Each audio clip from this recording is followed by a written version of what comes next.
Welcome to the Gravel Lot, the place where bikes are for everyone. The Gravel Lot podcast is presented by Be Free Ride Bikes Apparel, providing a fully customized cycling apparel experience to provide you and your team the attention to detail and personal touch that you deserve. And also brought to you by Grimpour Brothers Coffee, offering handmade coffee roasted weekly in small batches to give you the finest quality coffee to start your day. Choose their subscription service and earn your free bag of coffee today. And by Hand Up Gloves. Great gear, better times. Providing a wide range of apparel for bikes, snow sports, and golf in multiple designs and fits to let your personality shine. Our goal with the Gravel Lot is to inspire cyclists of all stripes to ride bikes, share their story, and have fun. We love all bikes and anyone who wants to ride them. So no matter where you sit on the spectrum of bikes, we'll always have a place for you in the Gravel Lot. And now, the hosts of TGL, John Woolry and Doug McClintock. Hello and welcome back once again to the Gravel Lot. I'm John. Let's see, what side are we on? That side, the side. You're directly across from me. And as like perfect start, the Zoom has frozen on whatever. It's trial by fire today. We're in the new studio. I'm John. That's Doug. He's still on my screen left, even though he's now Direct across. 6 feet across from me. We are in our new studio. Welcome to the Gravel Lot. We are so glad that you guys found us. So for those that are new, what is the Gravel Lot? First off, again, thank you for joining us. The Gravel Lot is all about sharing the greatness that is a bike ride, because the only thing that we think is better than a bike ride is sharing that bike ride with a friend. And why does it become better, Doug? It's because you're doing it with the people you love. And then you're talking to each other. You're just talking to each other and with people out in the world and doing things together. It's amazing. No one's done it in 2 years. And now here we are. So now here we are. And we're doing a podcast together for the first time in 2 years. So that's what we try and record. We try and talk to interesting people that we think you guys will find interesting, and let them tell their story and kind of get out of the way, really. So whether you're a new Pebble or an existing Pebble, welcome to the show. We are so stoked that you are here. Yeah. And if you like what you hear today, please do us a favor. Show us a little bit of love. You can hit the like button, subscribe, follow us on all the social media, but most importantly, share this show with your friends who ride bikes or just like good conversations, because we don't really just talk about bikes. So leave your comments below. If you're in the live stream, we'd love to have those. We'll try to get questions in how we can. Check out our website, hit the Etsy store, or go support us on Patreon. We appreciate all of you who do. You are the lifeblood of all of this. And also, literally, all of us. You are the lifeblood of what we're in right now. I mean, the podcasters, you guys can't, or the podcast listeners, I guess we're the podcasters in this case, but you guys can't see it, but we're in. So let's talk about that.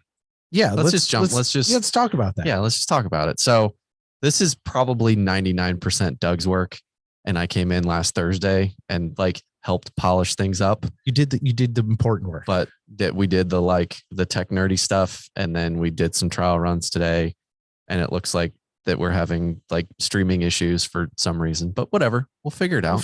I mean, this is part of this, right? It's teething problems. It is always teething problems, but we will. It is episode 1 all over again. It is, but the new studio has been a little bit of a labor of love. As I think I said on the last show, I learned that you can't just stick all this foam up with spray adhesive. It just doesn't work. The heat temperature moves around too much. So you'll notice I stapled it all in, which is whatever. You can kind of see it over your shoulder there. Over here. Yeah, you got a couple staples. There. I can't do it right. Again, this is great. Yeah. This is great contact for the audio listeners. But anyway, so it has been a labor, but it's good. It feels good.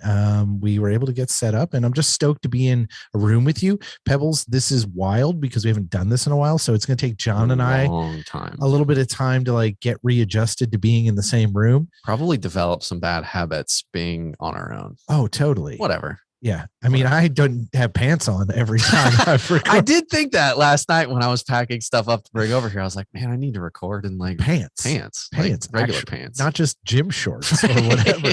Yeah. And shoes. Yeah. I need to go somewhere. So, but we're stoked. It's awesome. We're happy to be here. We're happy to be with all of you. And I think we're just happiest to be in each other's presence. This is the magic that made the show. And for us, this is going to be awesome. It's going to be good to do this. And I think that's the major things here. John, anything else really for the good of the order? No. It needs to be spring. Yeah. It's Ohio. It's going to be it's rainy. 60. It's going to be obnoxious. It was 65 today and it rained, and we're supposed to get snow this weekend because why not? Feels like the usual spring in Ohio we get every year. It's annoying. Right. I hate this. Spring and then 3 winters and then summer. Then summer all of a sudden out of the middle of nowhere. So but I think just like we threw back we're throwing back with the weather to last year's weather where it was all of a sudden suddenly freaking summer. Right. We're going to throw back for the TGL episode this week. We are going to do what we kind of do a lot, but haven't done in a minute. And that's talk to a pro, which, we're going to talk about bikes. We're actually going to discuss bicycles. The first time in a month that we're going to go pretty hard on talking about bikes. Yeah. But I think that the challenge is how little can we talk about bikes? That is always the challenge here, is how little can we talk about bikes. But we are actually going to talk about bikes this week because we're going to talk to a pro and talk about their career path. yet again welcomed by another guest who came to us via our family of Pebbles and now rides for Diamond Factory Racing. His name is Chris Schroeder, and we'll let him tell you all about himself. Chris Schroeder, welcome to the Gravel Lot. Thanks, guys. It's so awesome to be here with you guys right now, especially that we got connected with a mutual friend of ours that's local to you guys. It's just a pleasure to be here. Big fan of the podcast. We're stoked to have you, man. This is awesome. Long time in the making, getting everybody on the show, but we're excited to have you and talk all about kind of your process and the things you got going on, because there's a lot of stuff that you're up to right now, but also you've got a great story of how you've kind of moved through the professional sports space and how you kind of got to where you're at right now, and kind of all those things kind of building to something. You've listened to the show, and all our Pebbles know. And if you're a new Pebble and you're just tuning in for Chris's episode, we always like to start kind of at the base of things. And I know your story a little bit, but where did bikes fit into your life as a youth? Was there any kind of inkling to you that you would get into bikes at a later age? Were you a big bike rider as a kid? No, not at all. As a kid, I started cycling junior year of high school, but my family had moved around a lot growing up.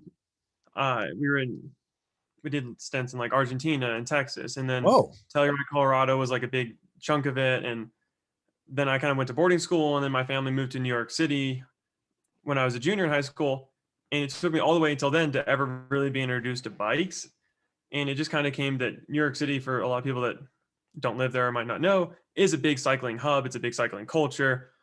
Racing, riding, it's just a large thing there. And it was kind of when I moved there and I didn't really have anything in particular that was just kind of going on in my life, I kind of fell into cycling and triathlon at the same time. It was more like I fell into triathlon and then I happened to join a bunch of like cycling groups and stuff. Because you already had legs and you already had feet. So you were like, I can do 2 disciplines, but the other part of it, I'm going to have to figure out I can't be a bike.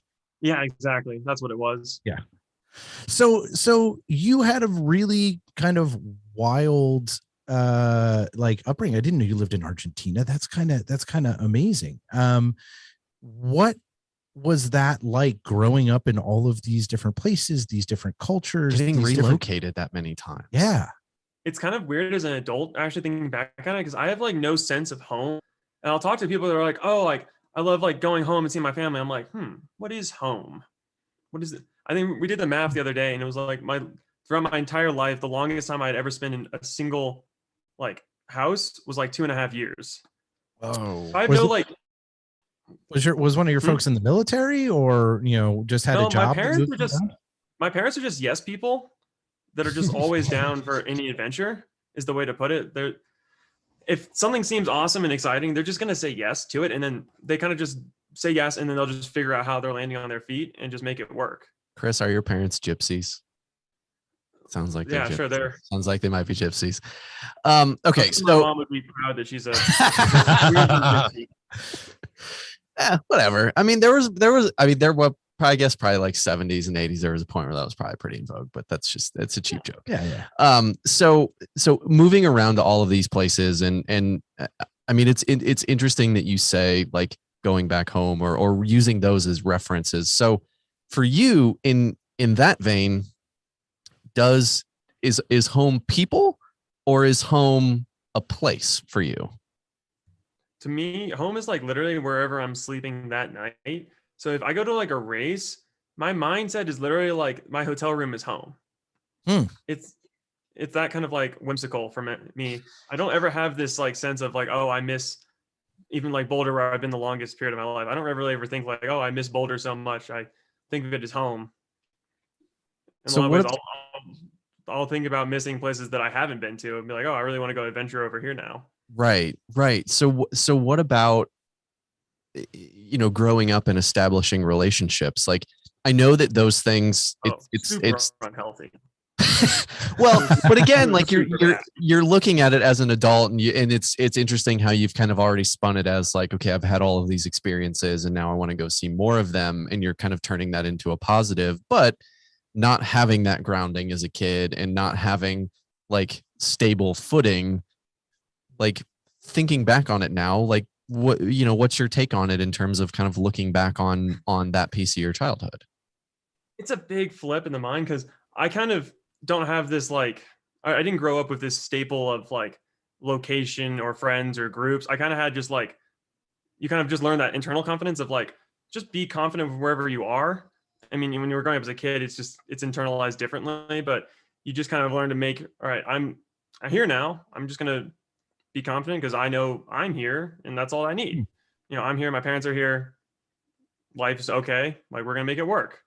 And you just kind of like, you go through about it. But there's definitely, like, you look back and you think, all right, when I was sent to boarding school as a freshman in high school, you get into this weird habit of like, oh, you become friends with seniors. Social media isn't around. They graduate high school. Just, you never see them again. That's it. They disappear from your life. Probably not the healthiest kind of cycle to be in. So it's definitely taken me a couple of years to learn like how to be attached to someone and like, be like, oh, we're friends. That means that's like forever. We can be friends. We don't have to like set a date to cut it off anymore. It's very different now with the, like, I grew up in the 80s, right? Like, was when we had three-way calling. It was like, whoa, we don't have to do like the phone tree to figure out how we all hang out to play Dungeons and Dragons. The answering machine was like a huge investment for the family. Right. I mean, everything's changed in that space, but I think the thing that I hear you say that is very interesting is that you found this internalized confidence, and that it's a thing that you can bring with you wherever you go, because it's not an object. It's something that comes with you wherever you're at and allows you to like function in those different situations. But I know from reading some of your history and listening to your show with Craig with the gravel ride and hearing some of the things you've talked about, you had a thing that for a lot of people I think would be a massive blow to your confidence, and cause people to doubt themselves in a lot of ways. And that's, you suffer from dyslexia, which is, a massive challenge for people from a learning perspective in many opportunities. What was that journey like in juxtaposition to you getting all this confidence from moving around and having to navigate different social scenarios? What was that kind of juxtaposition of those two things? It's definitely interesting because for all this stuff, it's like you're looking back on it and you can kind of internalize it that way. At the moments and then the times, it sucks and you don't realize what's happening. And then when you're older and you can look back on it, you realize, all right, this is the growth I was on. Dyslexia is very similar to like what it was with my confidence. And dyslexia, like most things that kind of growing up, was this weird emotional journey of, when you're first grade, I was diagnosed with dyslexia in first grade, very early on, which is really good for anyone with dyslexia to be diagnosed early on. For sure. But at the time we were living in Telluride, Colorado, which is a very, very small town, 2,000 people. And it's a very isolated town, not really near anything else. So the education system there wasn't super equipped to deal with this unique disability. So growing up, I was always in these remedial classes, and that kind of going along the lines of the confidence was very awkward and very embarrassing for me. You're growing up and oh, Chris, time for you to leave now because we're going to learn about words. That means you need to go leave the room and go to another room. And then you kind of pair that with these teachers that don't. Dyslexia, for everyone who doesn't know, is a reading disability where the way you process things and learn is just slightly different. You process with a different side of your brain than someone else would. So you have to learn through patterns and such to read, but it's different for every single individual. The severity is a massive swing, and the way you learn is a massive swing. So there's not really this one way to teach someone with dyslexia how to read and write. And what that means is there's not really this expertise person that can go around and help. So the people I was working with, they had some college degree that they had confidence in, and then they would come and teach me. And I can't tell you how many times this happened in my life where I would go in the first day of school, it's always someone new for some reason. The new person in the special rooms would be, oh, hey, Chris, this is the year you learned to read. And you hear that like 5 years in a row, and you start thinking, this is sounding kind of suspicious. I feel like I've been down this journey before. So then around sixth grade, was it sixth grade? Yeah.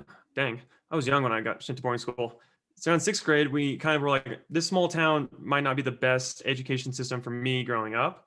Yeah. So I went to boarding school at a school specifically for kids with disabilities across the spectrum, autism, Sure. all those things. So now I'm in this boarding school with a lot of people that understand disabilities on kind of a bigger level. Every teacher you go to is going to have some understanding of disabilities.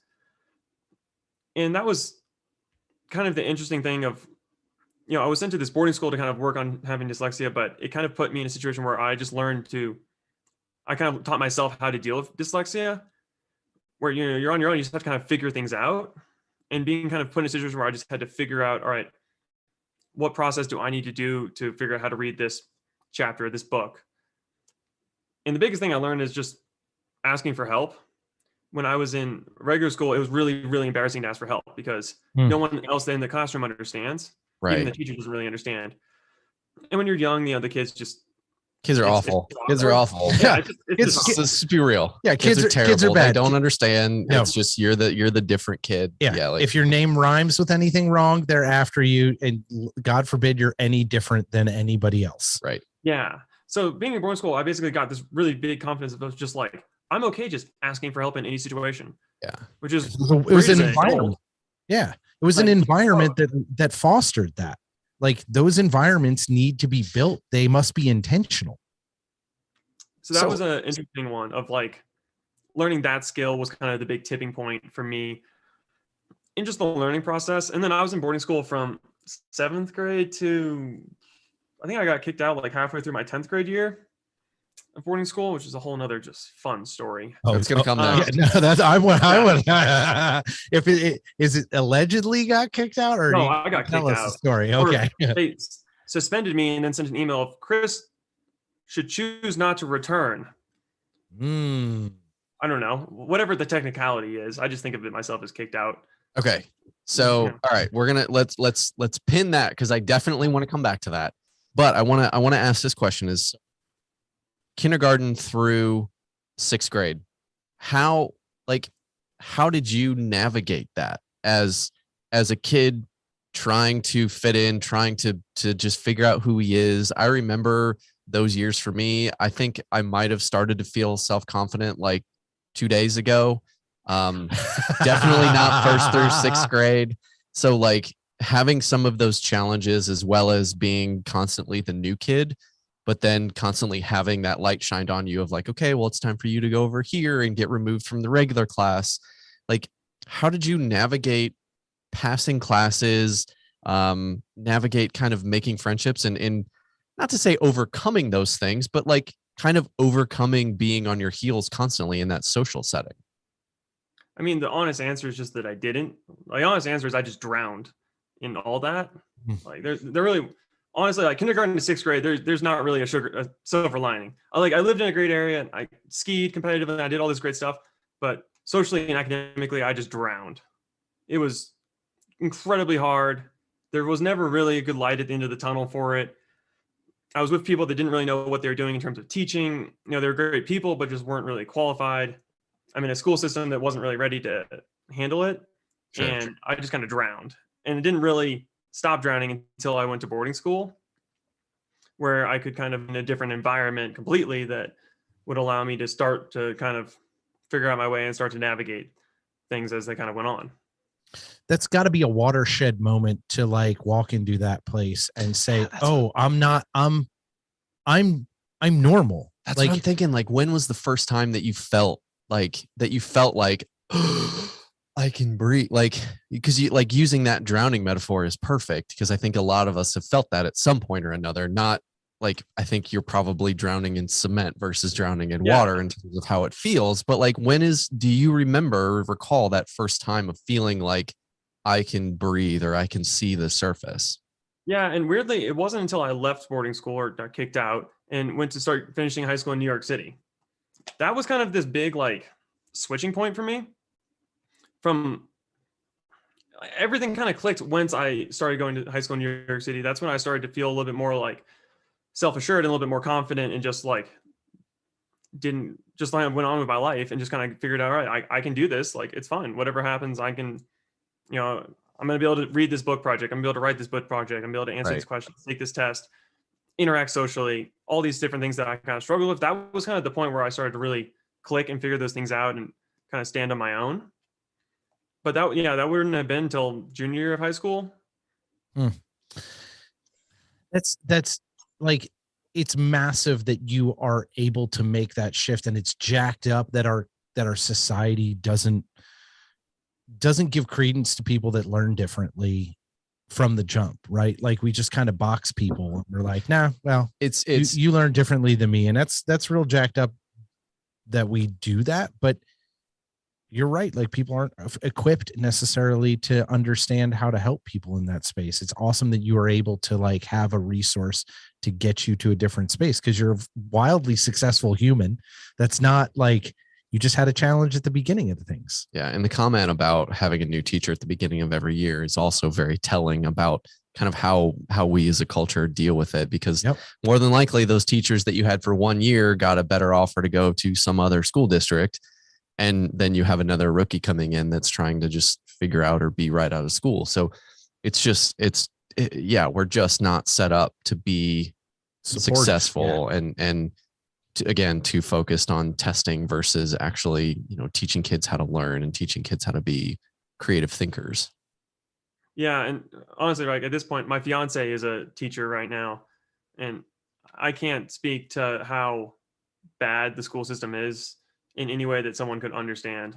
When you're in a relationship and you see someone who like genuinely like goes and what they do and what the teachers are saints that do it. I mean, they're paid for working 20 hours a week and they work 60 hours a week. Yep. At least. With no support. It's not the teachers. It's that there's no infrastructure or back end to support the teachers. And that's from everything. It doesn't matter what the subject is or the class. There's no infrastructure or really support network for the teachers. So like I said in my story, like I'm sure those teachers all had phenomenal degrees in education to support it, but they're just kind of being dumped in the situation of, here's a classroom, here's a kid with dyslexia, a very complicated, very confusing disability.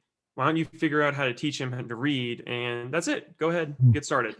Yeah, here, we've given you zero roadmap. Just figure it out. Like, go buy your own supplies. Also, it's fine. Also, every kid that has dyslexia learns differently. So good luck. You can spin the roulette wheel of which way this kid learns. Have fun. Exactly. I know from your story, though, that sports, and you mentioned this briefly, you said, hey, I was skiing competitively. Sports was an outlet for you.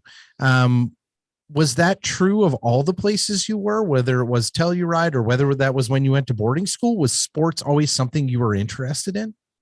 I think the most important thing was sports was always a staple of, it doesn't matter what's happening in the classroom. I'm always the same as everyone else on the sporting fill in the blank, basketball, skiing, running. It just kind of it was just kind of the sense of, like all of a sudden I'm not the one with a disability. Right. I'm the same as everyone else. And for me, it was just, that was it. Like, that's all I needed was to be on the same platform as other people. And it just kind of like, I mean, I didn't start off with like this ultra competitive mindset. I mean, even when I was skiing competitively, I didn't even really realize I was skiing competitively. It was just kind of something you did there. Like you just go and ski, and then every now and then you have an event and it just kind of is whatever. And all your kid friends show up and you're like, yeah, well, we all ski. So I'm going to see if I'm faster than Bobby or faster than John or faster than Chris. It wasn't, I did freestyle downhill, which isn't even like a speed thing. It's like a beauty pageant on the ski mountain. Like make sure your knees are together and you got the good line. And then you did a little pretty trick off the jump and you landed your jump.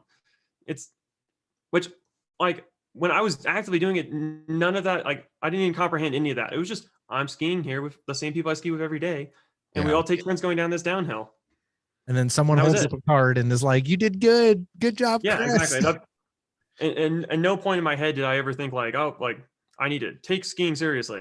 I mean, I did by default because I enjoyed it, but sure, I never like tried to be like a competitive skier. I kind of wish I realized what I could have done with skiing, because the reality is that like right now today, I'm still probably a better skier than I'll ever be of any other sport.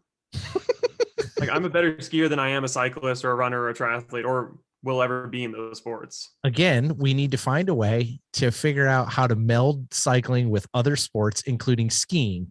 So like, let's figure it out. Can you get one of those sit ski things where it looks like a mountain bike? Have you seen those, like with the front fork? Yeah, gotta rip one of those. Downhill. I've also just seen the downhills of the ski runs on mountain bikes. That's just frightening. Yeah, like when they do I forget what it is. They start out and it's the mass start event. It's like 2,000 people and they're all just barreling down the land rush. No, I don't know what that is. Scary. When I was with Kenda, actually with Aaron, I think Mick Hanna was there, and I think he won that event. Yeah, he did do that event, and I'm pretty sure he won it. It's quite a number of years ago. But yeah, Mick Hanna, what a stud! That dude is a massive bike guy. So sports were a thing for you. They were a level playing field, and you did a lot of skiing. And I think I know from your story that you discovered bikes right about the same time you get kicked out of school. We got to cover. So we got to know why you got kicked out of school, and if it had anything to do with you finding bikes. So in boarding school, they do this thing called a parents' weekend, where your parents come and you all go and you stay in a hotel with your parents. And naturally, I'm whatever 10th grade is, 15, 16. 15, so there's nothing cooler. There's nothing cooler than being a rebel and breaking the rules and going out drinking.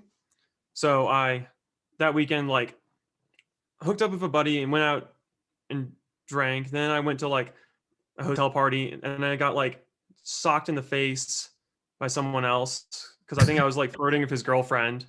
So he like full and like knocked me out. I mean, it was like fell, woke up on the ground, got back up. You're like what happened? Yeah, it was like one of those like moments where I'm like, you like wake up on the ground, like what the hell just happened? And then you're like, okay. So then I got like socked in the face. Then I went and how PG or PG-13 is this podcast? You can say whatever words you want to, short of racial slurs. Oh, so then I went and we had my buddy and we had like a threesome with this girl, and that was awesome. Oh, geez. And then the boarding school found out that all that had happened over the weekend. But I had lied about doing all that stuff. I said, no, I did not do all those things. You need to believe me. I didn't do those things. And they were like, Chris, you're lying. I'm like, I'm just going to keep saying I didn't do that, and we'll just see what we'll see if because I'm 15 and I have a steel will. Yeah, so I had the steel will. My mom was like 100% in my corner. She was like, Chris says he didn't do it. He didn't do it. I'm like sitting there with like a black eye, like sore jaw. But I'm like, yeah, I didn't do anything. I was just randomly hit in the face. Let's just stick with that. So then like, they were like, all right, first off, you're going home. So I went home with a maybe you'll come back later thing. And then while I was at home, it just kind of all like, the other guys, everyone else in there, the weaklings all kind of confessed to what we had done and how bad it was. So then, so then I was just like, all right, well, this is what happened. Here's the truth. And they were like, all right, we're kicking you out because you lied. I'm like, okay, fine. I lied. But those reasons are way worse than me lying, I think. But yeah, whatever. It was all very bad. But I was 15 or 16. Yeah. I don't know how old I was at the time. That's an odd stance to take of... Not you, them. Stacking. I mean, 15, you're again, bubblegum and magic, like whatever, the world can hurt you. But like stacking all of those things up from just a behavior perspective. And again, filing it under, I think that goes into the category that we all have in our lives of things that we've done before we knew better. Some of our folders are bigger than others. Yeah. It was an interesting one. Like even looking back at it now, it was only, I mean, there was like a couple of things that just happened. When you're in boarding school, you never get the chances to do those things intermittently. Like in a traditional high school, you're going to get one night you're going to be able to go out and drink. The other night you're going to be able to go out with a girlfriend. You're going to be able to do all these different things. But in boarding school, it's like you have 2 weekends a year that are parents' weekends where all the kids are off campus, all in these same hotels. Correct. So you try to do everything at once. So it's kind of this like perfect storm of like, we have to do everything tonight. Yep. Guys, if we don't get to the entire list of stuff that we decided we were going to do back in our dorm at the boarding school. Here's my checklist, and then you shake it and it just like unfolds into multiple pages. But so to be fair, this is new for any of the old Pebbles. I can relate to that because I was very much a good kid in high school. And granted, I was like chasing race cars all over the country. So I was out late, but I wasn't doing anything bad. I was always with somebody. So my freshman year in college is kind of exactly what you're describing here, of like 7 months of very, very concentrated, long overdue. What word do we want to use here? Oat sowing. Exploring the limits. Oat sowing. Yeah. Yeah. Woke up feeling really rough a lot of times in that time. We'll say that. But I Yeah, never no, got a the black weird thing eye. is that- So kudos to you for that. And the weird thing is that that weekend, and then like that's kind of what led to being like when I told you that I didn't really get my confidence and get my stride about me until I moved to New York City after this happened. And it was kind of also what made it so I was standing on my own in New York City was that I kind of that weekend got this whole thing out of my system. I was like, you know what? I'm good. I tried it all. I did it all. It's not really like I'm not about that party life, which a lot of people who know me now know I'm not like, or people Right. that knew me through college. Like I'm not. I kind of got it all out of my system in that stint. I was like, all right, we did the explosion thing. I think you have to. Backfired on us. We got the repercussions. I got the full experience of being whatever that life is. I was like, it's not really for me. You gotta get knocked in the teeth or the eye a couple times, right? To be like, okay, maybe I don't need that. And you make that choice, right? Some people are like, nope, this is the life that I need, or this is what I want to continue doing. And they do that and they're fine because they subsist well in that space, but you kind of have to have that experience with it. And you have to make that choice. That was the big thing. Like no one, and that's like things with like, it's like the whole going back to like, you can punish a kid in high school and middle school all day long. But until they choose to stop doing the thing, nothing matters. Yeah. And that was the thing. Like I was like, this was fun, but it is just not me. Like I do not want to be this person. So like and that's when I moved to New York City. So like I made that decision. It all kind of like came together, and I had a great remainder of high school there, and that's how I got introduced to the life I have now. So okay, so let's talk about that. So moved to New York City, new school. I mean, the cultural hub of the world, definitely of America. Yeah, for sure. Everything at your fingertips that you can imagine from probably both a resources perspective for your dyslexia and learning, but also just as a kid. And as we just described, like wanting those experiences and wanting to kind of go out and figure out what you're into and what you're not into. So how does triathlon, how does working at a bike shop, like how does all of this stuff kind of come into your world? Honestly, I think I saw like a video on YouTube of like the Ironman World Champs like highlight, and I just like it was this weird moment. I like watched this like 40-minute highlight of 2008 or 2007 like World Championship, and I was just like, I'm gonna be fucking pro at this, and that was it. This looks cool. I'm gonna do it. Yeah, it was like I'm gonna do this professionally. It was like the biggest jump of logic ever. It was like I'm gonna do this thing that I've never done two of these sports at in my life at the same level as the guy on the screen in front of me. It looks easy on TV, right? It looks so easy on TV. Yeah. So how does one go from watching a video to finding it? Like what does that process look like? How do you like, I mean, I'm thinking like when I was your age at that time, like we had Gopher and bulletin boards. You had the World Wide Web, so you had some opportunity. Yahoo. But yeah, no, we didn't even have Yahoo. No, that's what I'm saying. He had Yahoo. Yeah, well, Google hadn't really taken the world yet. That's true. Jeeves, you had asked Jeeves. Yeah, I think that. So I had watched the video, and then I kind of like again like having a lot of resources at the time. I mean, this is 2011, 2010. So like just Google like triathlons near New York City. There wasn't even that many. There was like 3. And one of them was in Brooklyn, which was like my first triathlon ever. It was like swim in a pool. The next one was like Staten Island. So, which was like, that's a funny one to look back because we woke up at like 2 a.m., took a subway down to the ferry dock, took a like 30-minute ferry to Staten Island, got in a cab, took the freaking cab to the race site, just shenanigans out the wall. Yeah, for sure. That race just kind of goes as it goes. And then due to the kind of beginning into it late, I then joined a junior development team for triathlon. My senior year of high school, I went and did the junior series in North America. Great series. It's kind of developed a lot more since then. The talent that comes out of that series is phenomenal. I mean, it's crazy to think that the guys who like are winning that series are then going to like a D1 college for running and swimming on like a full scholarship. Just absolute studs, men and women both. Mm-hmm. I then went to going to college, was like, all right, I still had kind of this goal of, all right, like I'm going to be really going for triathlon. And I ended up going to a small college to start with called Colorado Mesa University in Grand Junction, Sure. Colorado. Yeah, we know Colorado Mesa well. We've got many former guests and Pebbles who have gone to Colorado Mesa. Yes. So I went there, and that's where I kind of got reintroduced back to like bike racing. The current coach there right now, Pat, is phenomenal coach. Like this guy knows what he's doing, and I would say like any road cyclist out there, if you're in high school and you want to pursue road cycling in college, go to CMU. Like that's the college to go to. That's the answer. You don't need to do any more research. Just trust me on that one. Look, I mean, judging from the people that we know that have been on the show, without a doubt, Brandon, Turner, the entire Alpha team, basically. Yeah.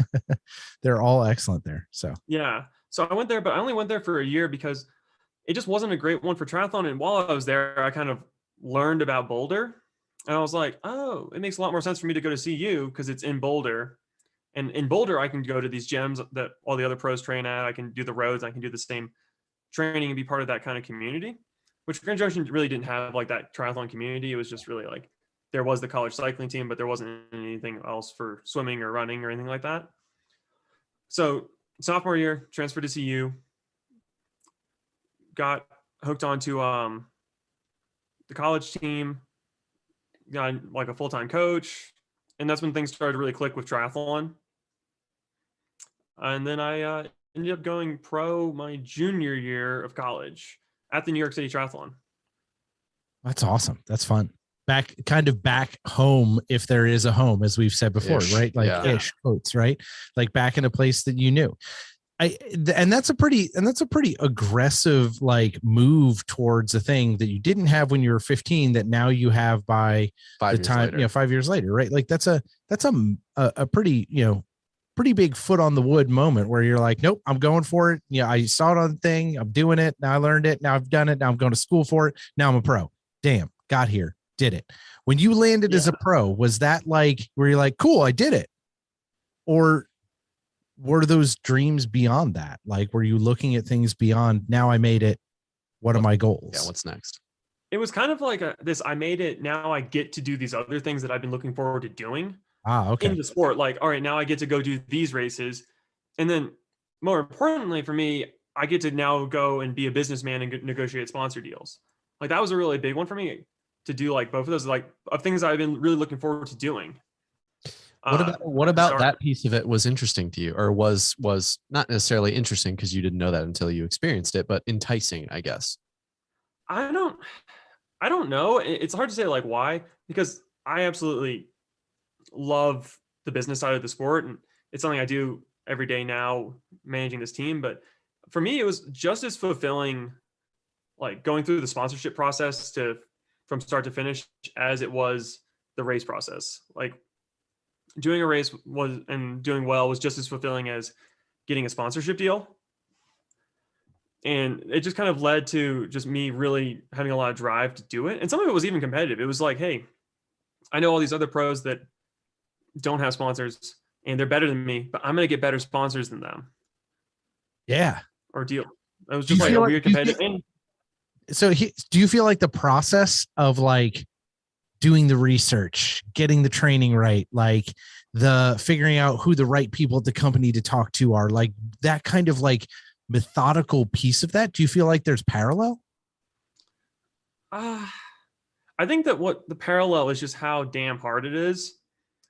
I mean, I was gonna say that is while you were saying like it's almost as rewarding to land the big sponsorship deal as it is to have a good result. And I was thinking like, oh boy, but you don't beat yourself up as hard. But having seen so many friends go through this process, whether it's pro cycling or motorsports or anything like that, and seeing the process unfold and seeing kind of both of those sausages being made, like they are really, really similar, because you can spend months on putting a proposal together that it dies because somebody leaves the company and goes somewhere else. And they were your grease that was getting you through to the CFO or whoever was making the budgetary call. Yeah. And that's it's so hard because also just the sheer amount of rejection you go through. Oh yeah. Just to get any sort of momentum with any company, regardless, it's such a grind to do. So then just getting a little bit of traction, just like someone responding to your email is just a big win. Yeah. Then you kind of, go along with it. And like you said, I've had so many deals that are done all the way to the point where I can reach out and grab them. And then all of a sudden they just fall through. Do you feel like you have a unique preparation for that rejection? Just from the story that you've kind of already told us, like you just like you're a little bit more seasoned. Yeah, it's probably not a healthy thing. I wouldn't recommend it to people. It doesn't look, all of my strengths are not there necessarily because they were healthy habits. They just happen to come because of some getting punched in the eye. They are. Yeah, times. They are what they are. Yeah. I will say that I've been dropped by maybe like 2-3 brands my whole career, 2 of which weren't that meaningful and I didn't care, but we got dropped by a bike brand at the end of 2021 and my fiance and I both like broke down and cried. So maybe I am somewhat healthy mentally with that stuff. No, I mean, I think well calibrated. I think that's a reasonable reaction when your job is to ride a bike, right? Like that's a really, really tough thing to manage. And I think that's a reasonable response. Without a doubt. Yeah. You're healthy, Chris. Everyone on this is healthy. Check the box. We're all healthy. We're all healthy. We can cry. Crying is healthy.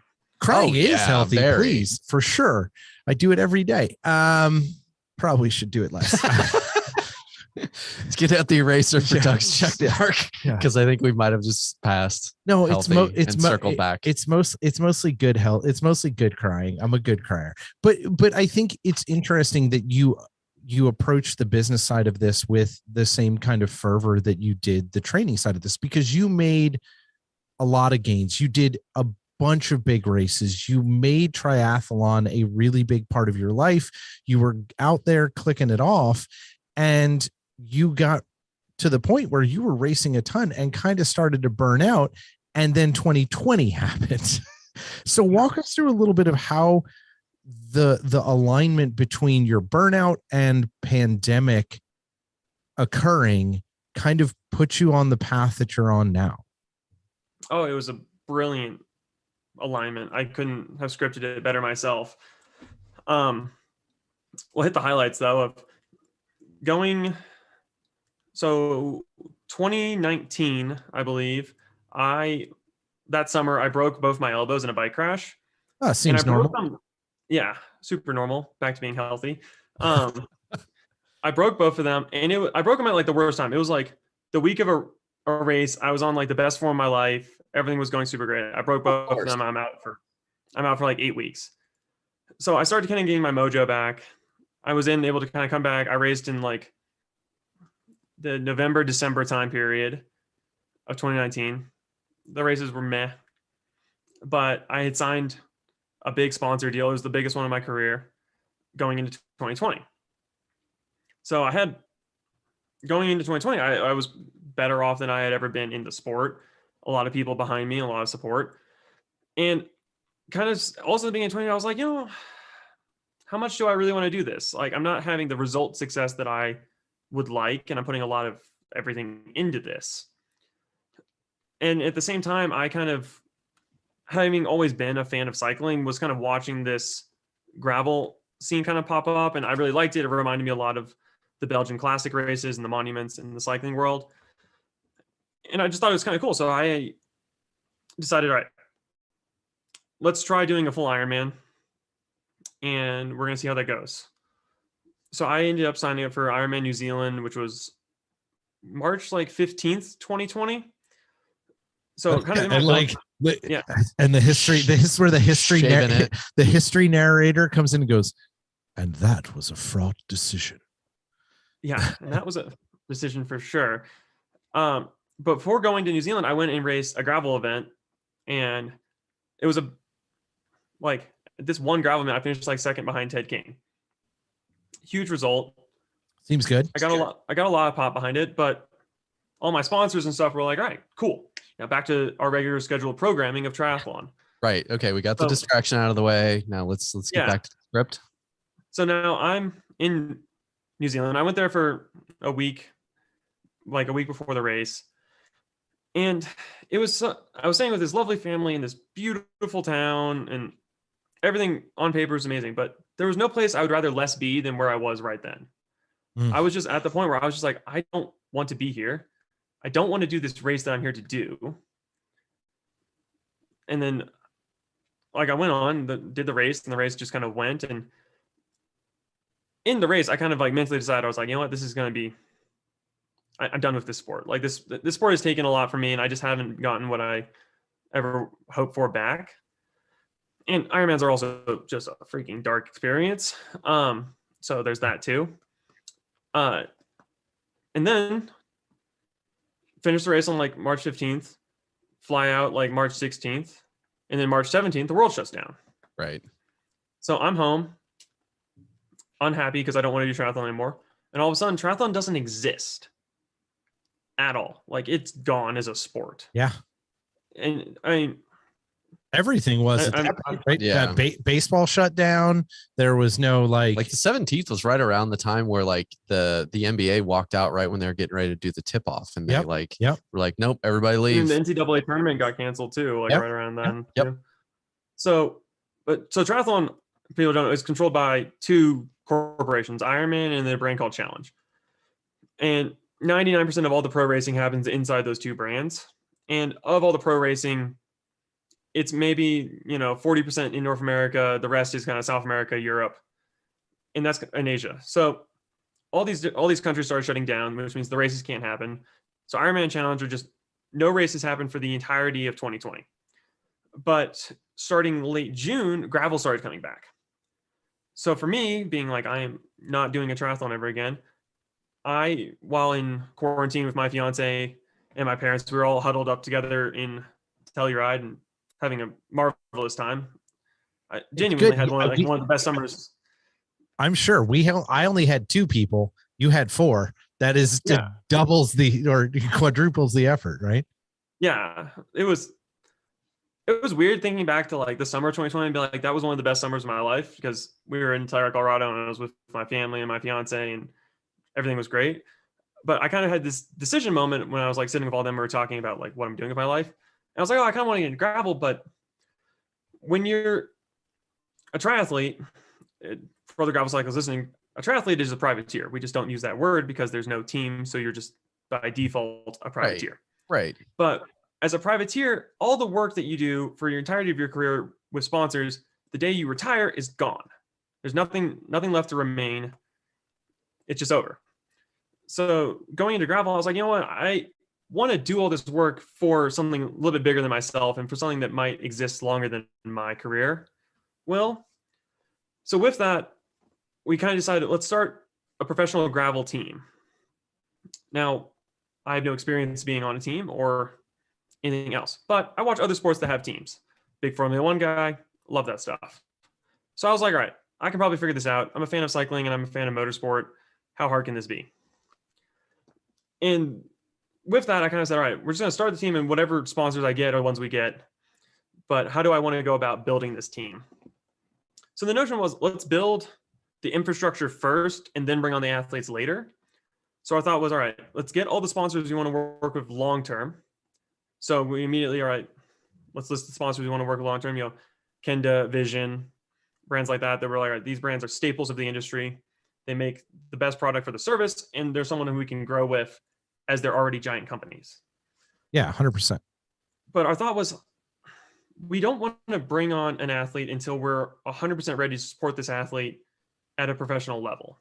And that's where we kind of differed from a traditional team that will give a free jersey to anyone who puts their hand in the air. I was just going to say that is a hard left from the way that things normally run. Yep. Yeah. And it was my thought of just how I want to do it. And the simple reality, when you objectively look at people, is giving 10 people a free jersey, but none of those 10 people are really going to move a needle for you as a team, which means your team's prestige and marketing and ability doesn't grow. So then the team doesn't grow. So you just kind of get stuck in that hole. Right. So our thought was, we're just not going to sign any athlete until we're ready to sign the exact athlete we want that will move a needle for us. And I get crap all the time of, oh, Chris, you say you own a team or you're on a team, but it's only you and your fiance. I'm like, yes, Well, there's But I also have a photographer. I also have a videographer. I also have more sponsors and a bigger budget than the other people who have 10 people on their team. Right, because there's two real trains of thought here, and it's I love you're about to get engaged the John marketing mind. It's perfect. It's not necessarily even specific to cycling. You could follow this into short track racing. You could follow this into pretty much any sport. Is that you're focusing on quality, you're focusing on results, you're focusing on the package and the actual deliverables on a result sheet, and what is it going to mean to those brands that are becoming a part of this. While also, I think the huge benefit of this, in my opinion, is we've talked to so many, and we're friends with so many professional cyclists that can't make a good living racing a bike. One of the hardest things to do on the planet. They can't make a living. They can't make, $15,000-$20,000 racing a bike, which is insane to me that for how big this whole ecosphere is, that there's not the ability to do that for people that are at the pinnacle of sport. And our thing with money, and our thing with money was that we really looked at it, and the infrastructure bet paid off massively, because the same thing that COVID caused, we then were the supplier of, where brands need content for social media. Yeah. They need content for any source. So we said, we're now incredibly well sitting incredibly well where we can produce completely on our own all the content a brand will need. Right. Far better than any other person. So now I have a unique package because of my infrastructure bet. We have our videographer, Jared, does great work. Yeah, does great work. Yeah, he's a straight stud. And that's just raw talent. Homeboy's coming to Boulder in a couple weeks for the Boulder Roubaix, where we're going to kick off the big content stuff for this year. We just hired a photographer locally to do all our local events. And that's the bet that paid off, is now that I'm able to kind of have a plug and play system of Kenda needs these photos for these tires. All they have to do is send us an email and they have photos the next day. To have like that kind of system in place is where I was able to go from being like, hey, can I have a little bit of your sponsorship budget, to being like, can I have your sponsorship budget, your content budget, and your production budget? Let me pull from all three of those into my system because of that. So going into 2023 now, well, this year for 2022, we're actually going to be bringing on a lot of guest riders to a lot of events, just thanks to like the support we have. But we are actually going to be bringing on 4 athletes going into 2023, because I'm now in a position where I'm like, all right, I have a full package to support 4 people, and I can go get 4 people that will move a needle for me. But this goes back to the other side of this equation, is you're offering a product, you're offering a top tier product, doesn't necessarily need a name at the pinnacle of it, at the sharp end of it, because you're seeing the larger picture. The other flip side of this coin is, to what you described, is if you offer a jersey to everybody, suddenly the only way that you become viable is just by sheer volume, by not anything that's quality necessarily, but you just have a lot of people out there in the world wearing the logos. And Nike, I'm here to tell you that those brands aren't going to get anything about somebody putting a logo on a jersey and being, flashing by a camera in a cart race. Like, it's just not, it's not valuable. It's not, everybody listening, it's not valuable. Yeah. It's not valuable. Symbolic. It's a nice symbolic thing, but that kind of came from me being a big fan of, like, I'm a fan of sports where you're a fan of the individual athletes instead of a team. So like Formula 1's a good example. There's 20 athletes or 20 drivers on the Formula 1 grid. So if you're a fan of Formula 1, you more or less know pretty damn well 10 of those drivers, and you know something about them personally. You know where they're from. You know enough where you can say you're a fan of those individuals. Personally, I'm not really a big like basketball or football watcher, because I don't know, like, I'm pretty sure big football fans can't tell me who's on the field at a given time, or much less one thing about them. Yeah. So I kind of wanted that model of, let's have, which is very similar to mountain bike, short track. Take the Scott SRAM team with like Kate Courtney and Schroeder. If you're a fan of that program, you're also just mainly a fan of Kate Courtney and Nino. And you know them really intimately. Their marketing is a lot more storytelling of these individuals. Right. That's what I wanted to do. I didn't want to do the road team, even on a big scale. I didn't want to do a team of 12 people, 12 small road teams, like 20.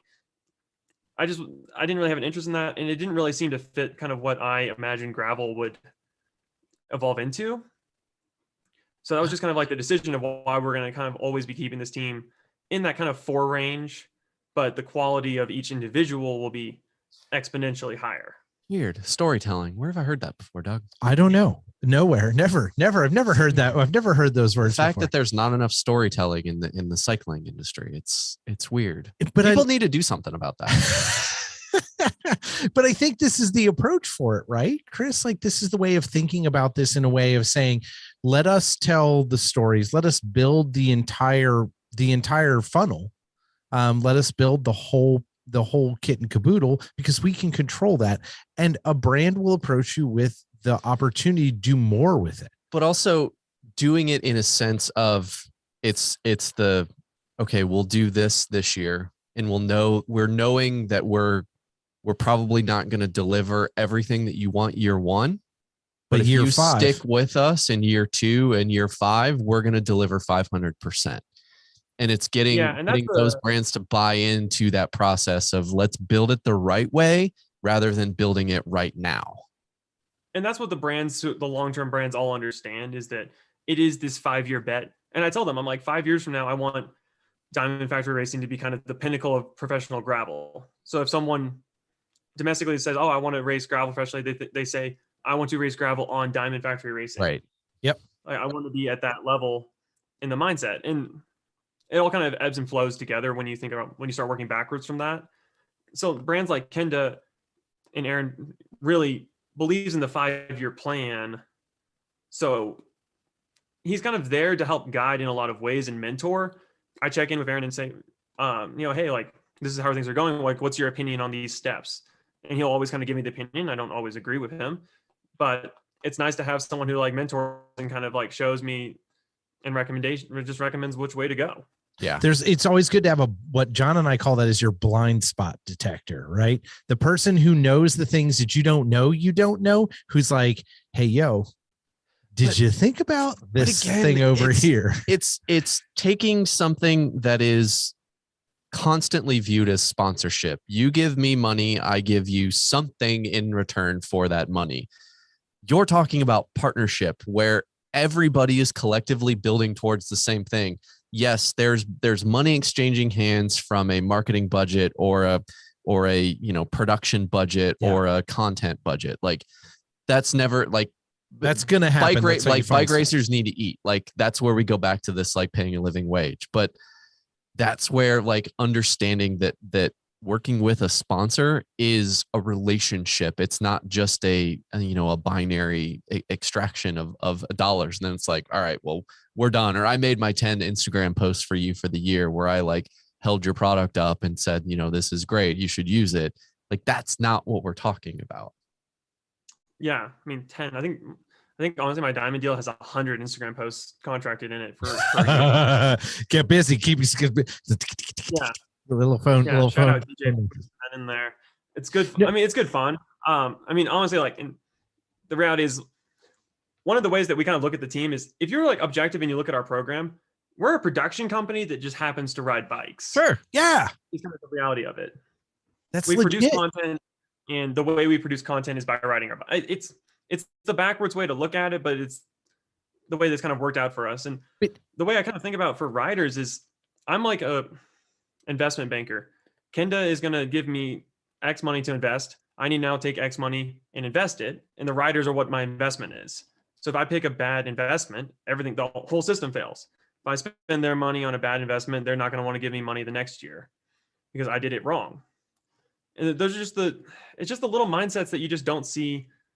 I don't see in a lot of other teams that do the jersey spamming.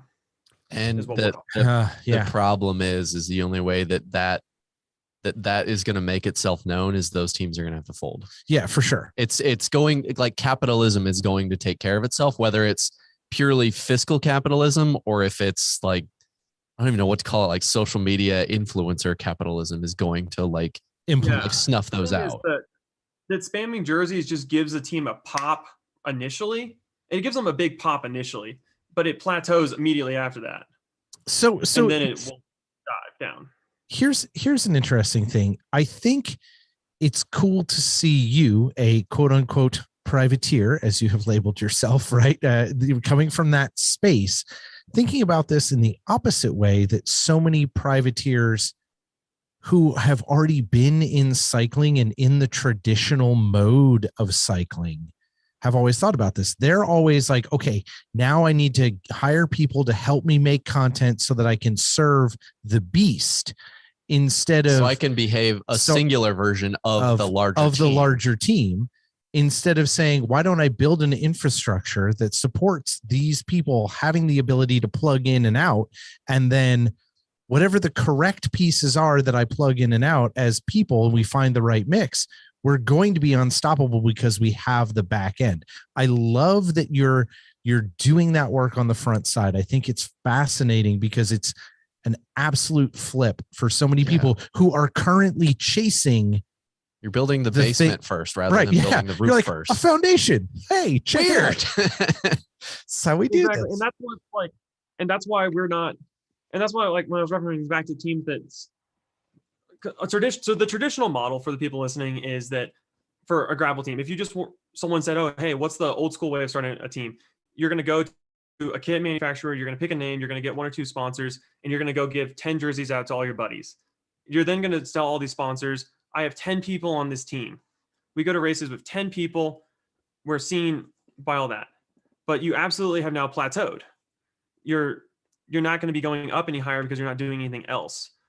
So what that means is then eventually the hype and all that you had initially from your pop will die out, versus having that back end now gives me the ability to just continuously grow, not just with what we're able to produce as a production company, but kind of also that little leeway where if a sponsor asks me to do something I'm not prepared to do, I have that buffer where I'm able to adapt and bring that person in, because I already have the system of, right, this is, if I need to go get a contractor to do X, Y, and Z, it's very plug and play. Yeah. It's cool. So if something comes up that's like, oh, now social media requires this thing, I'm going to be really like inept and able to adapt.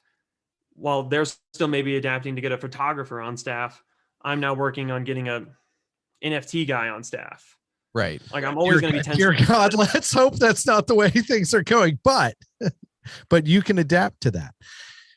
Do you look at this and, do you already have because we're in 2022, like the season's begun, right? All Lifetime kicked off their thing. Everybody's out doing their stuff. Was last weekend. Barry-Roubaix happened last weekend. People have already broken their collarbones, right? Like, and are out for the season. Sorry, Payson. That super sucks. As a fellow podcaster, dude, get better soon. Come talk to us. Yeah, come talk to us. If you got a lot of time on your literal hands. But like all of that has already started happening for 2022. What's happening now is baked.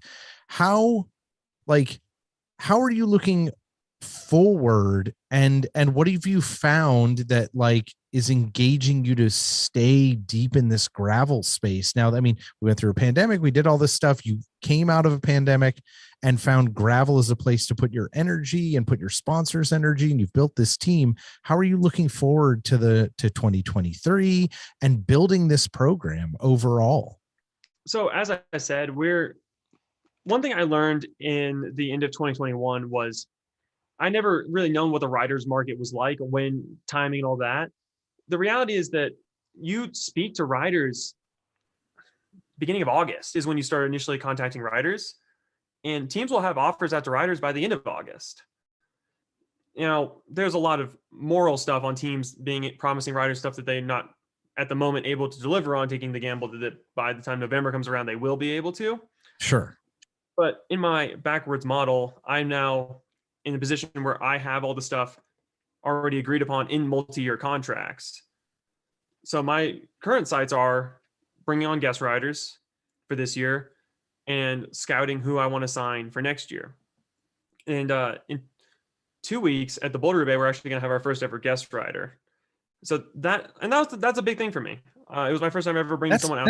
That's very world tour of you to have a guest rider. Like, that's not a thing that like happens in gravel. I love that you're using that kind of like, it's like bringing someone in for a test day in F1. They're like, look, we'll give you a seat on Thursday. See how it goes. And see how it goes. See how it goes. They're just going to see how it goes. You got to pay for this seat. It's very expensive to drive my F1 car around this lot, but I'm not saying that's what you're doing, but still, I understand this. Like, we're paying her. There you go. So, who's coming in? So her name is Tori. She's I almost don't want to say, this girl's a stud. And it took me a while to like be confident in this one. She's a Cat 4 road cyclist on paper. She's done triathlon, all these things. On paper, she's a Cat 4. This girl is entered in like the P1-2 race for Boulder Bay, and I wouldn't be surprised if she wins. I think this girl is astronomically stronger than anyone else would have noticed. And back to our thing, ultimately, I'm a businessman. That's a good investment.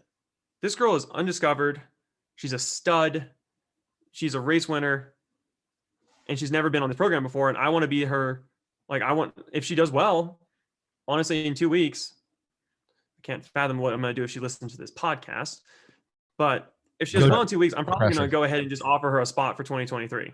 Yeah, go do well. Right. So if she listens to this podcast, go do well. But so this leads to an interesting question, thinking 2023 and even beyond that, is with your experience of walking through triathlon and doing it the normal way. And I love that this, like, you keep saying this backwards model.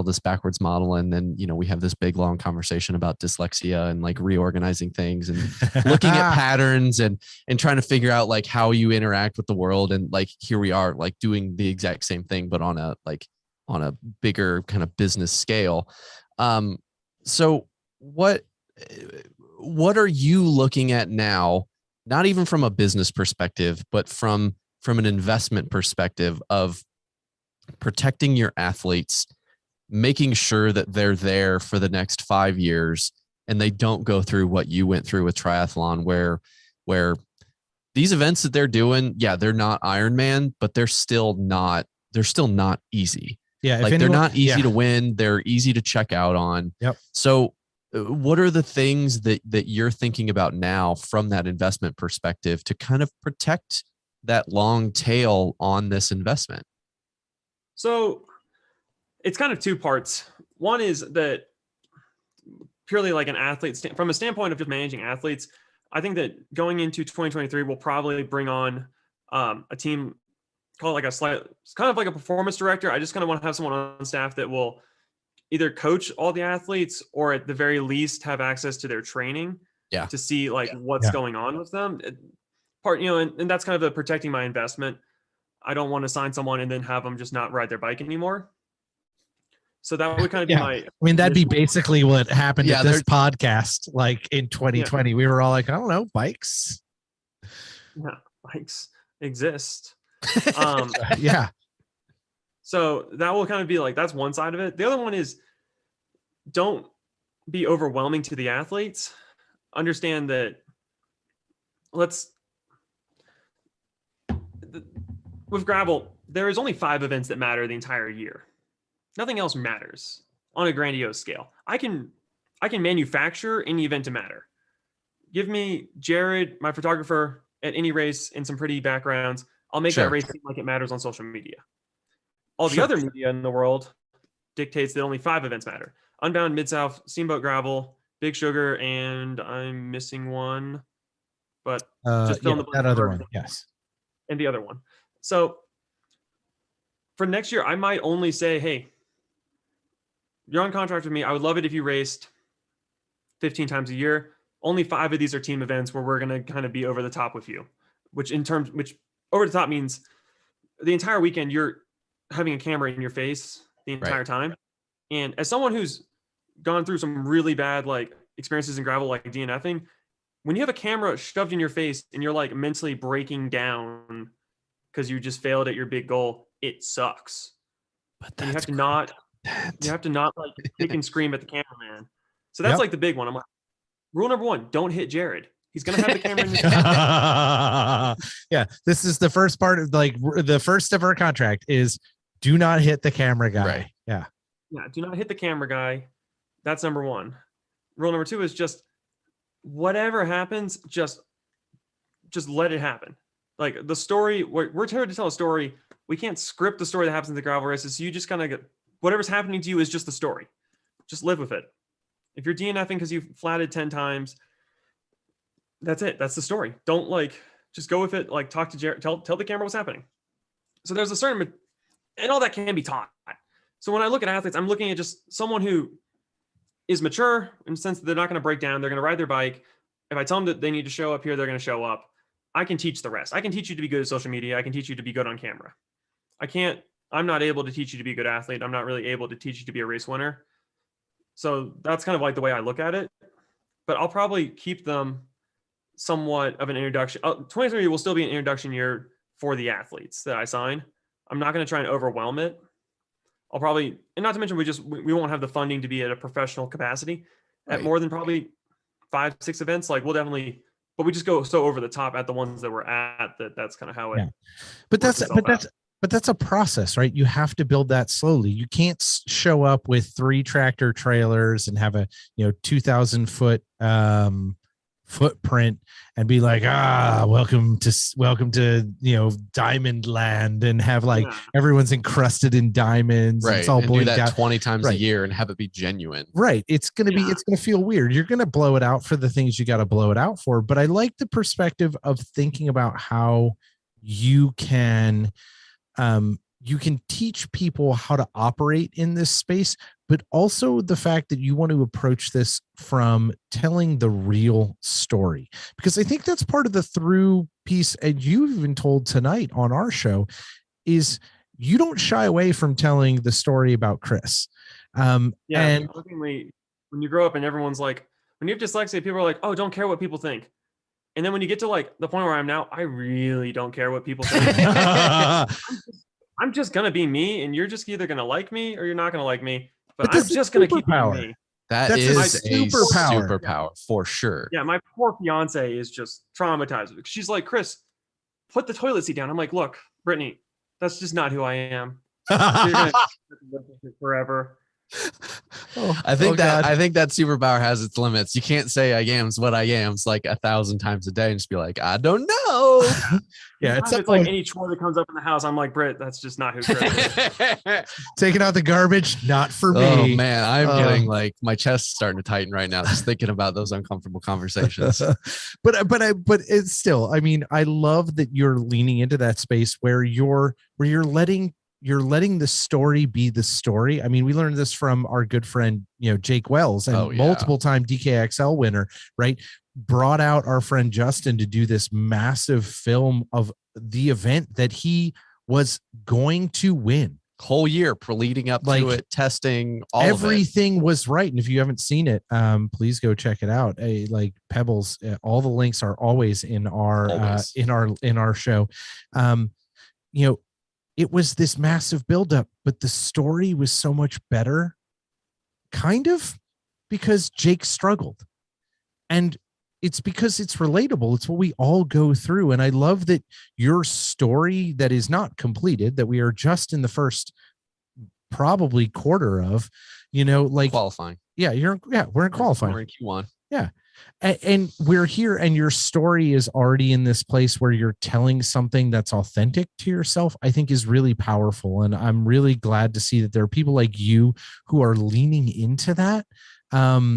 As we continue to figure out what gravel looks like and figure out what ultimately the cycling landscape looks like, we need to be telling stories that are human as opposed to telling stories that are manufactured. It's not backwards to put investment in telling human stories.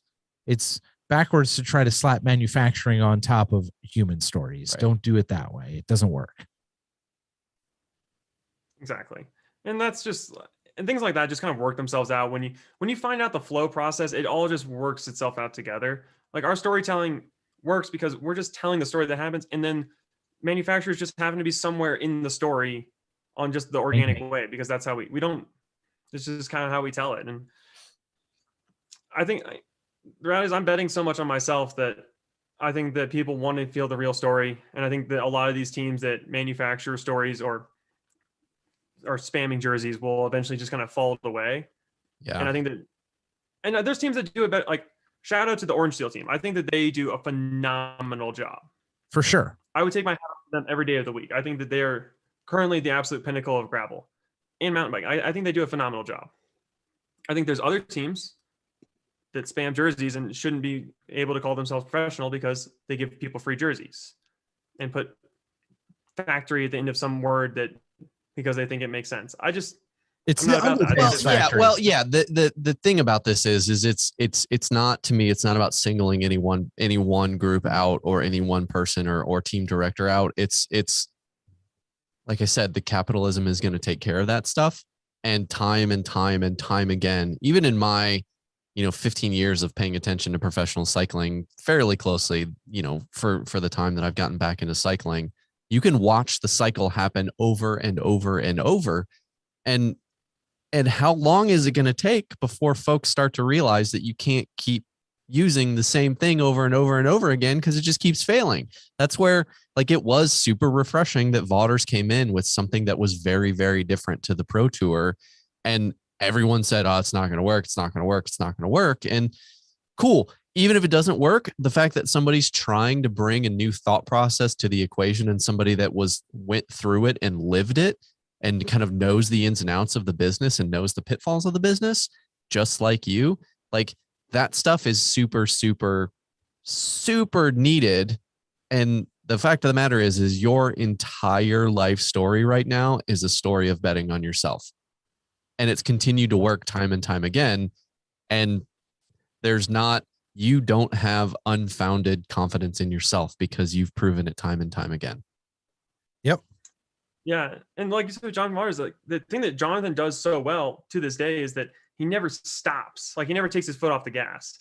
Like, that team is always doing something radical. They're always doing something kind of out of left field. And to your point, never shies away from truth and telling the actual story. And, like, probably if I was his PR manager, probably too far sometimes of, like, going into the comments and arguing with people on Twitter, but it's kind of neither here nor there. Like, you have to draw a line somewhere. Let's be clear. That's part of the endearing part of Jonathan Vaughters is that he will get in it with the comments with you. Anybody. So, yeah. You got 6 followers, he'll fight with you.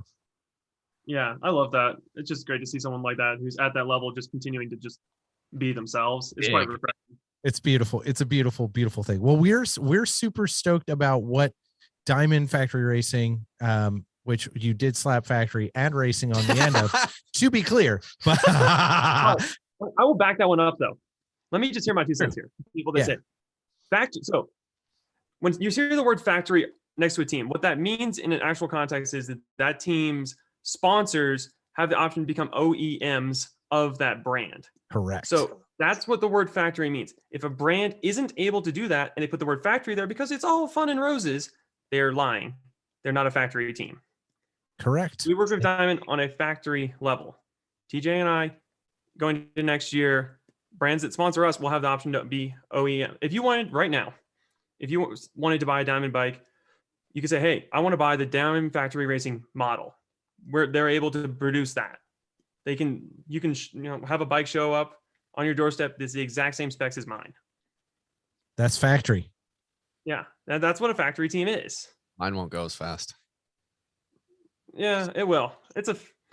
If you push it down the hill at the same time as you push Chris's bike down the hill, they will go as fast as each other. Depends on who's driving. Just as fast as mine. Probably faster because it hasn't been ridden to death. Like, we just went to Moab and I beat my bike senseless on some big rocks. I'm sure.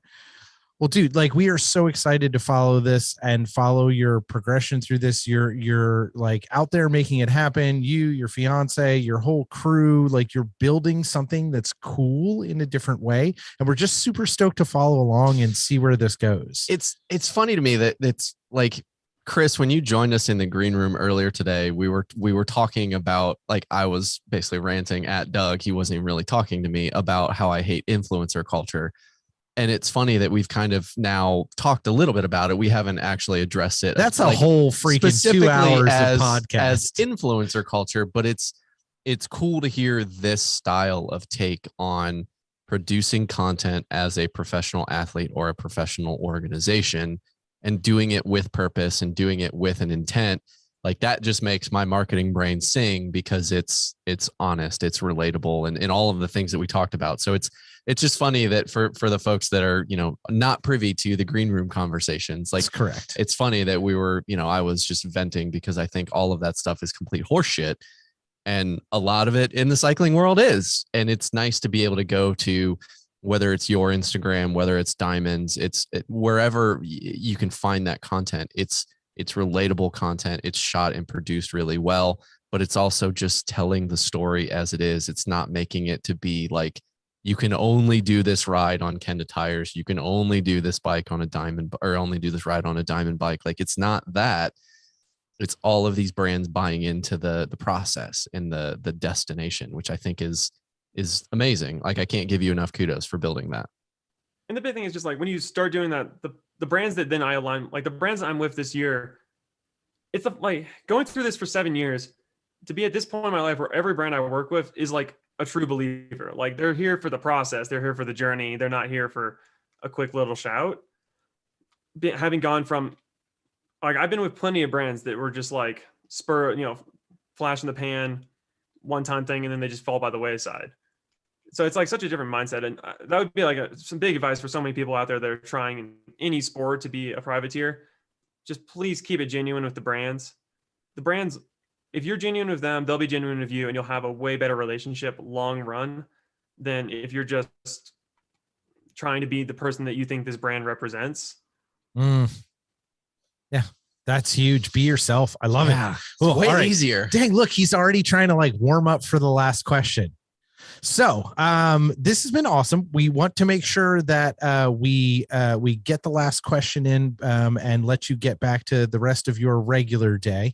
And I'm sure John probably has been trapped in my basement in the new studio for too long that he probably has to pee. I mean, that's a given at this point. This point in the show, for sure. So we're gonna ask you the final question that we like to ask all our pebbles, and everyone's a pebble in the gravel lot of life. So you think about what that is, and that's going to be what you want them to take home. But we're gonna pay some bills real quick, and I think we're gonna get that question at you. Yeah, John. Yeah. Let's wrap it up. One more chance to thank you guys for listening, being a part of the show, engaging in this process, and really allowing us to continue to do this. I mean, we've talked about this word lifeblood for so long. Like, our listeners, our viewers, everybody is the lifeblood of making the gravel lot work. A gravel lot does not exist without people standing in it and talking shit to each other.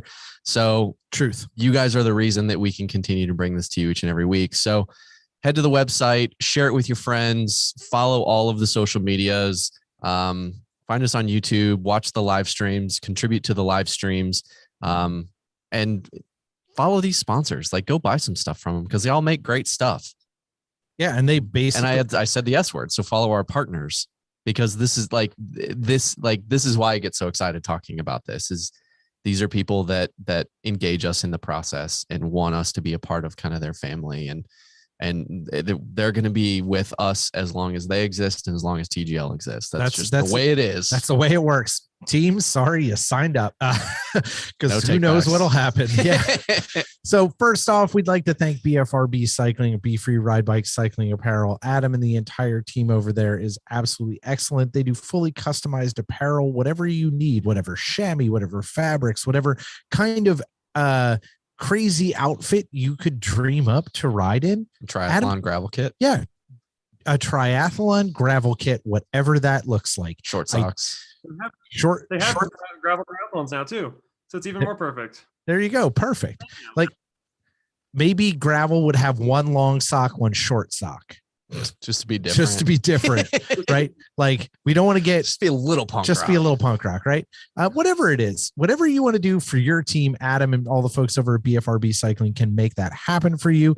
Head on over to bfrbcycling.com right now and take a look at how they can help you and your friends personalize stuff. Or if you just need some new kit for the new season, because it's about to be warm in your neck of the woods, which I know it is in mine. I've got some new BFRB kit that I am stoked to get out there and roll around in. So get everybody outfitted for 2022. Head on over to bfrbcycling.com. And if you guys like coffee, which I assume that you do, most I think I feel like that's like a tipping point when you like define yourself as a cyclist. You like become a kind of a coffee snob. A lot of people do. You become a snob as something if you become a cyclist. Yeah, for sure. Yeah, probably a couple things. Anyway, follow the link in our show notes. Head to groomperbrothers.com now. Go there, check out all of the brews, but also read the causes that those brews support. Because Dan and everybody at Groomport Brothers is truly a company that puts their money where their mouth is. And if you support that brew, if you purchase a specific brand, doesn't matter what it is, read about it, learn about it, and a portion of your purchase is going to go to support that specific thing directly. This is the beauty of working with small businesses. They can make premium small batch coffee, hand roasted, delivered straight to your door with a handwritten love note on the USPS packaging that tells you how much he loves you and wants you to enjoy your coffee. Groomportbrothers.com, sign up for the subscription service and get a free bag of coffee, because as I feel like I'm riding the tagline at this point where the only thing better than coffee is free coffee. You've created that, and Dan needs to start putting it on stuff. I mean, it's not that dissimilar from the only thing better than a bike ride is sharing a bike ride with your friends. Right. I mean, look, it all follows. We got a cadence here. The key is to make sure that you have a good, repeatable we got a platform. Message. Yes. Right. Yeah, exactly. So, and last but not last but not your niece.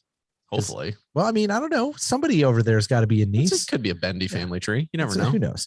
But last but not least, our good friends over at Hand Up Gloves. They do amazing work supplying apparel for bike, primarily golf. They released a new line of golf stuff. You can get some new golf towels and snow sports, which we may be out of season unless you are in the Southern Hemisphere.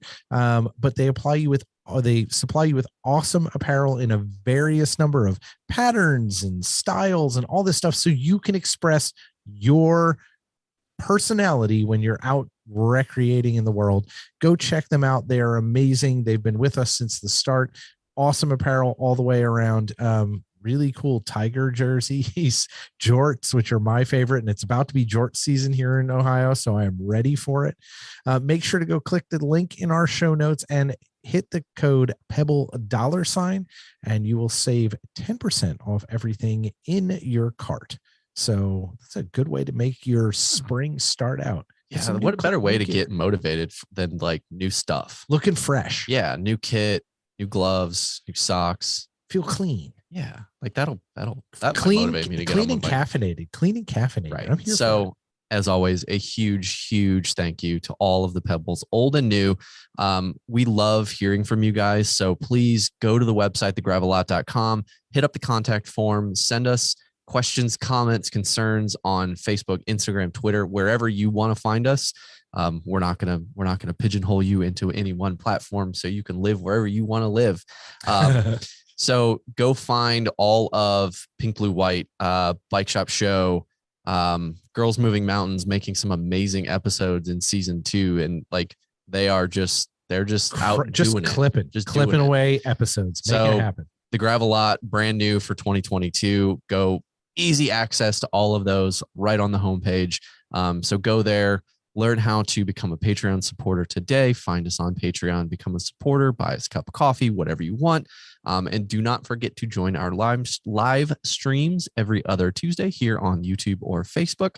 The cool thing about that is you're able to submit your questions and your comments right into the show, and we can integrate that into the actual content. So you can become a part of the Gravelot. So what better way to become a part of this thing that you're already listening to than to listen to it live.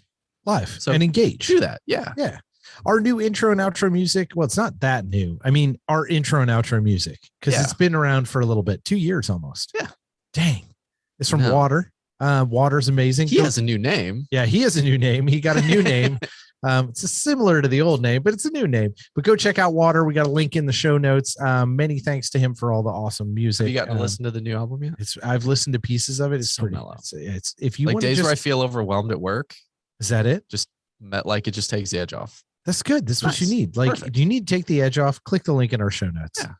That's a good reason to drive people to our show notes. Been a rough week at work. It's like full circle. Drink a bunch of coffee and then go listen to some chill music. And there you go. Take yourself down a notch. Dial it back a minute. Dial it.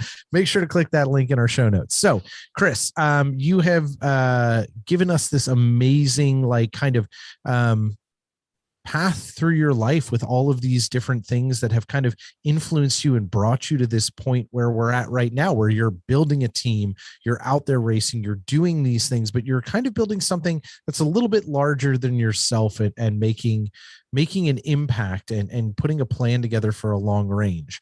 And it's super fascinating. We're super glad you were able to share that story with us tonight, but I really would like you to give us something to let the Pebbles take home from our conversation. What do you want the Pebbles to take with them when they sum this all up tonight?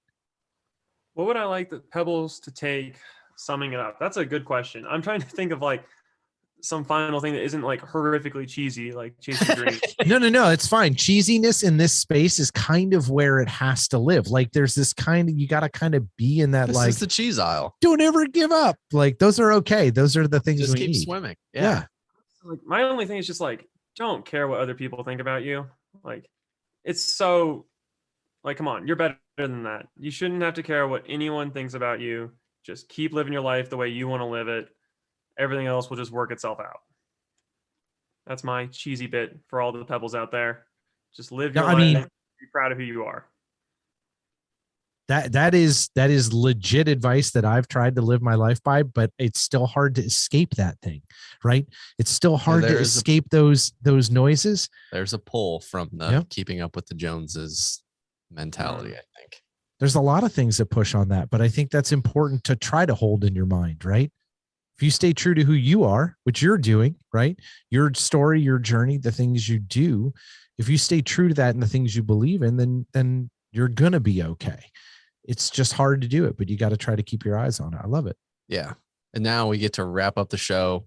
And now we're going to talk offline for 5 minutes about Formula One. Because now that we know that you're into that, we need to definitely follow up and talk about that. Welcome to the Gravel-Lot Formula One podcast. We'll have those conversations about who we like the most offline for sure. We're big racing fans without a doubt. So Chris, from the bottom of our hearts, thank you for being here tonight and taking the time to be with us. We're really appreciative of it.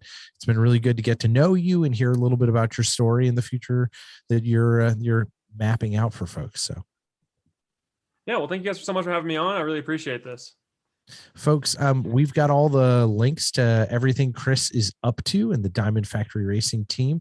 2023 is going to be a big year. I'm sure they're going to be out there peeping y'all. So, I know that you're really engaged in trying to get women on your team as opposed to just making it a all male typical gravel fest. So, folks, if you've got think you got the stuff, reach out to Chris and get a hold of him.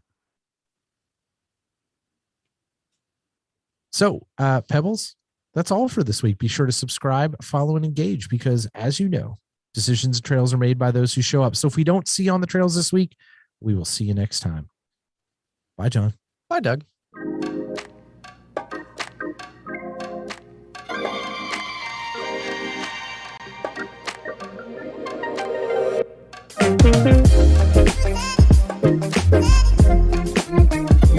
Thank you.